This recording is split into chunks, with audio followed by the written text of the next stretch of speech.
What's up, everybody? Welcome to DFS by the Numbers. These are my Draftkings MMA picks for UFC 248.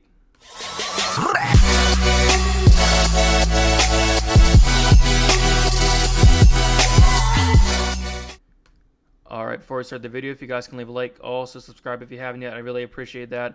Trying to get 800 subscribers over the weekend, so if we can get that, that'd be really awesome. So make sure you guys hit that subscribe button. It helps me out a lot.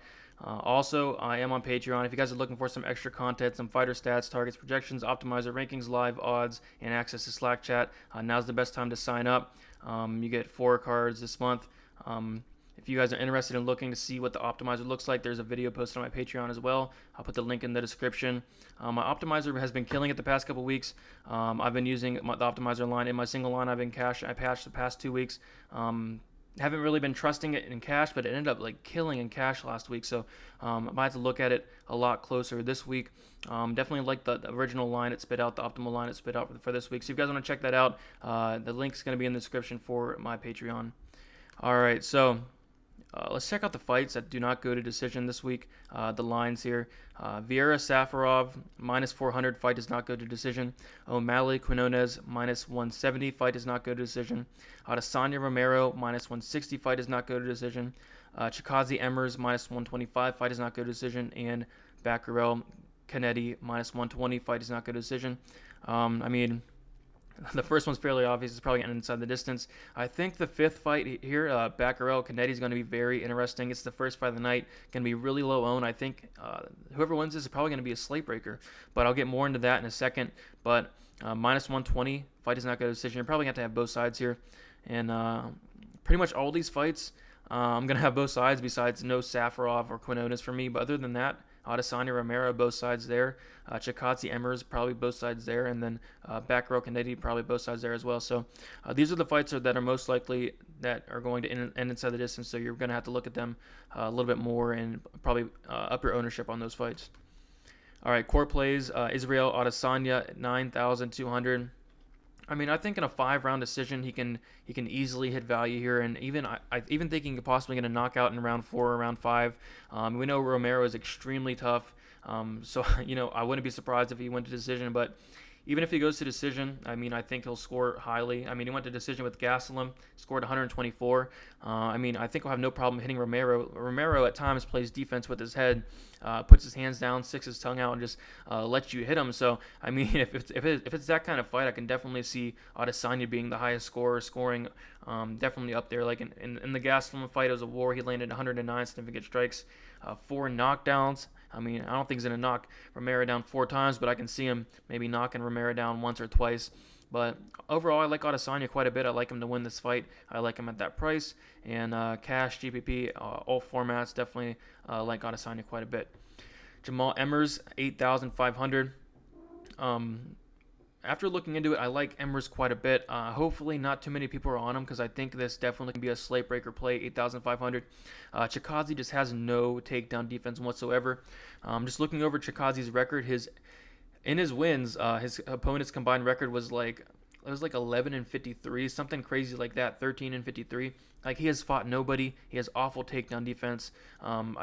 If Emmers comes out here with the right mindset, the right game plan, I don't see why Emmers can't break the slate here, take Chikazi down, even submit him. We've seen Emmers get a submission in his last fight when working on a submission game, and Chikazi has no submission game. So I think Emmers can come out here and get a first-round TKO victory or even a submission. So I like Emmers quite a bit. I honestly think I don't see why he shouldn't be able to dominate here. Chikazi, he did beat Brandon Davis, but it was a pretty close fight, and Davis was able to take him down a couple times. But I think if Davis can take him down, definitely Emmers can take him down. Emmers is definitely the better wrestler. So give me all the Emmers this week. But on the other side of that, Emmers is a little bit shinny, but Chikazi's not really a knockout finisher guy, so I'm not too worried about it. Sean O'Malley at 9,100. This play is going to be popular, but I love it quite a bit. I don't think he's in any danger with Jose Quinones. Quinones has like a 40% finish rate, so I think he's fine there. I like O'Malley in cash and GPPs just because I think it's a safe play. I don't think he's going to get finished, and I think he's going to get a first-round knockout. I think he's going to want to come back after the 2-year layoff and definitely make a statement. So give me O'Malley at 9,100. I like that play quite a bit. And for my fourth core play, I usually like putting like an underdog in here, or like a someone in the low 8,000s. But I love Rivera here at 9,300 as well. I love all three of these guys here. In the 9,000s, I mean, you got to play him. Rivera is like minus 800. I mean, he's going to probably get that first round submission. I think he can easily take down Safarov and submit him in the first round. I don't see why he can't. If this gets out of the first round, it could be a little iffy, but I don't really see it getting out of the first round. So as long as he goes out there with the right game plan and tries to take Safarov down right away, don't see why he can't. Don't see why he can't get a first round submission here. So do I think he's going to hit value? Yes. Do I think he's going to be in the optimal lineup? Maybe, because I can possibly see like Adesanya maybe outscoring him, or maybe O'Malley outscoring him. Maybe O'Malley gets a knockdown. Maybe Madsen outscores him with a bunch of takedowns. But I think Vieira is a very, very, very safe play. Love him in cash. And GPP is pretty good as well. So definitely a core play of mine. All right, and now let's go to the GPP plays here. Weili Zhang, 8,900. This play is going to be very popular. I mean, I have a pretty strong take on this fight. If you guys want to check out my breakdown in my prediction of this fight, I posted on my channel. But 8,900, it's just an insane price. I mean, it's absolutely crazy that she is 8,900 and Joanna is 7,300. I mean, I think this should be more so a 8,200, 8,000 fight. So just that right off the bat, I mean, I don't really like that, but I mean, she does have that first round knockout upside. She has that probably even the second round she can get a knockout here, but if she doesn't get that knockout, I'm not too sure she wins, and I think she's going to be extreme chalk. I think a lot of people, especially the public, is going to be on her this week. So honestly, I'm not really in love with it, but I'm going to have to play some because I do think she could possibly get a knockout, but I mean, that price is just awful, and the fact that she's going to be chalk is just not really in love with it at all, but she could get that first round knockout. So definitely got to play her. I'm not going to fade her or anything, but I'm not in love with the play. But like I said, she could get that first round knockout in smash value. But Mark Madsen, 9,000. Another great play here. Everything up here in the 9,000s is a great play. Hubbard got taken down by Davi Hamosh. I think Madsen can obviously take him down. Madsen is an Olympic wrestler. If Hubbard can get back up, maybe Madsen gets him right back down and lands multiple takedowns. I don't really see Madsen finishing the fight, but I see Madsen probably getting a really convincing decision victory. So I don't know if he's going to outscore that price tag there, but I think he could. I don't think he's gonna get any advances. Hubbard is very good at not letting other people advance position on him and all that. So I can see him just getting multiple takedowns. Maybe he gets like 6 to 8 takedowns, but maybe he doesn't land many significant strikes on the ground. Maybe he doesn't get any advances. Maybe he doesn't hit value. So more of a GPP play because there is that upside there that he does get all these takedowns. Maybe he even gets a TKO finish, but I'm not going to bank on him finishing Hubbard because Hubbard is just so tough. So not really a core play of mine, but Madsen's definitely a fine play, and I do think he's going to be very popular as well. But don't be surprised if he doesn't hit value there at 9,000. Dana Baccarat, 8,200. This is the first fight of the night. Going to be really low owned. I feel like this is kind of like the fight a couple cards ago. Priscilla catch a beating. No one was really on her, and I was like 50% Priscilla. And she was like 10% owned, and I didn't really understand it. I know it's the first fight of the night. Everybody hates playing the first fight of the night, but this fight is probably going to finish, so I think you're going to have some. You're going to have some of both sides. So Kennedy and Dana here, I'm going to have both sides, but I really think Dana can win this fight. I mean, Kennedy's been finished 4 out of his last 7 fights. Dana's never been finished, and Kennedy doesn't have a knockout win since 2012. And it wasn't even in the UFC. So I like Dana here. He has a really good wrestling background, so I think he could get good takedowns here on Kennedy. But I also see Kennedy maybe shooting on Dana, and we've seen Kennedy submitted like 3 of his last 6 fights. So Dana does have submissions on his record. So I do like Dana a little bit at 8,200. Not going to go all in or anything, but definitely a fine play. Benel Dariush, 8,700. Just a submission upside play. I mean, really, really close fight here with close. And if this does get on the mat at some point, which I do think it will, I think he can possibly get that submission. I do think he's the better fighter overall, but this is going to be a really close fight. We got to watch out for Dariush's chin. Although Close has not had a knockout in the UFC in 6 or 7 fights, so I think Dariush will be fine here. And definitely a good GPP play because I do think he can lock up that submission. Jinglian Li, 8,600. The Leech. pretty much knockout upside here. I mean, he hits very hard. Magny would be smart to try to take him down, but Lee has been taken down once in his last 5 fights, so his takedown defense has been improving. He's going to come forward the whole time, try to get Magny out of there. We've seen Magny hurt, we've seen Magny knocked out, so don't mind Jingling Lee at 8,600 at all. I think he can. A knockout is definitely on the table, so definitely a fine GPP play there. All right, live dogs here. Joanna, she is 7,300, which is just insane to me. I mean, there's money coming in on her. This fight could be aligned pretty close by fight time. I still think Weili Zhang's going to be the favorite, but I think this line can get pretty close during fight time. And at 7,300, you're getting so much value. I mean, if this girl does not get knocked out, she throws crazy volume throughout the whole fight. I don't think she scored under 100 in a decision win.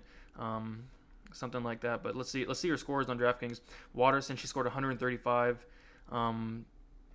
Let's see. Andrade, 142. Carolina, 120.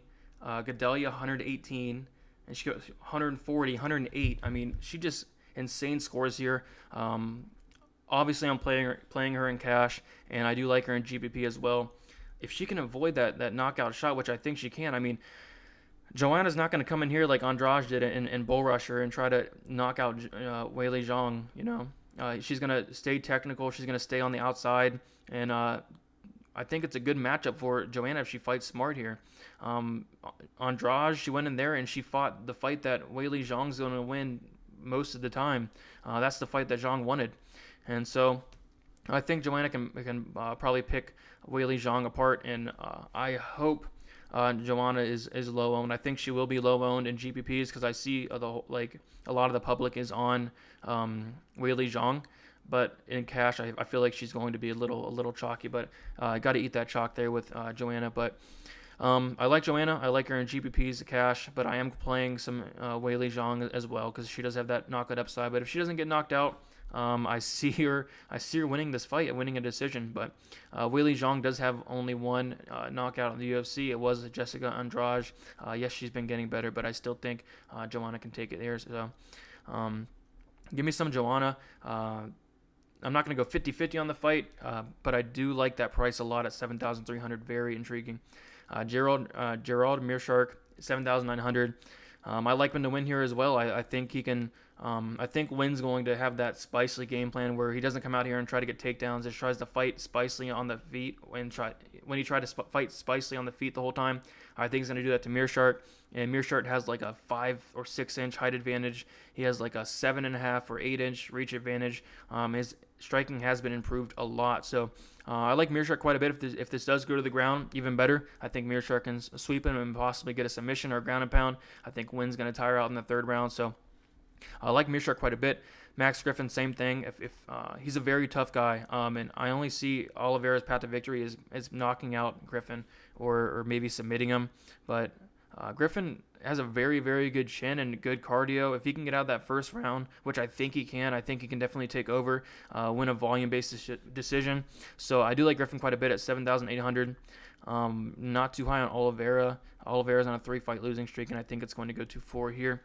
Giga Chikadze, 7,700. This is just a play on Emmer's chin. You know, if Emmer's chin does not hold up, Chikadze hits him with a kick, knocks him out. You know, it could happen, but overall, I think Chikadze is going to get dominated. But, you know, I mean, anything can happen. So definitely a live dog.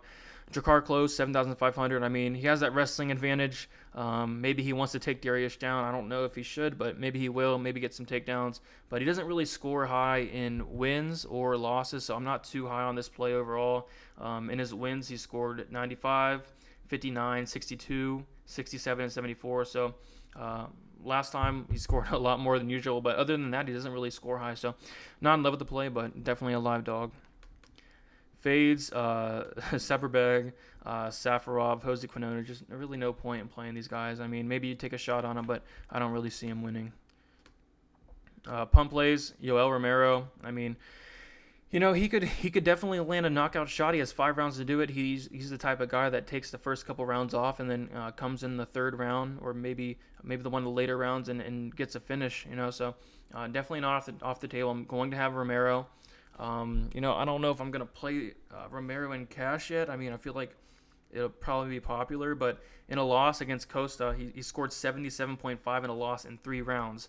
Whitaker, he scored 90 in a loss in 5 rounds. Whitaker, again, he scored 44 in a loss in 5 rounds. Yoel scores quite a bit, but I don't think he's going to be able to hit Adesanya as much. So maybe a cash play, I'm not sure yet. But there is that upside of him knocking Adesanya out as well. So don't be surprised if Romero knocks out Adesanya. I definitely won't. So I'm going to be prepared and definitely play some Romero in GPPs. Austin Hubbard 7,200. Maybe Madsen gets tired and Hubbard's able to take over the later rounds, but it's just really hard to see him winning. He's very tough. I don't think he's gonna get finished. So he's not really a finisher himself. So I'm not really in love with this Hubbard play. But I mean, anything can happen. Maybe he submits Madsen somehow, but I don't really see it happening. So yeah, that's about it, guys. Make sure you like and subscribe. I'd really appreciate that. Like I said, I'm trying to get 800 subscribers. That means a lot to me. You can follow me on Twitter, DFS_numbers, if you have any questions. Also, I'm putting the link to my Patreon in the description. Just some extra content. I put a lot of effort into it, so for a fair price as well. So if you guys want to check that out, I'll put the link in the description. And yeah, that's about it. And good luck, guys. I'm really looking forward to this card, and it should be a fun DraftKings slate.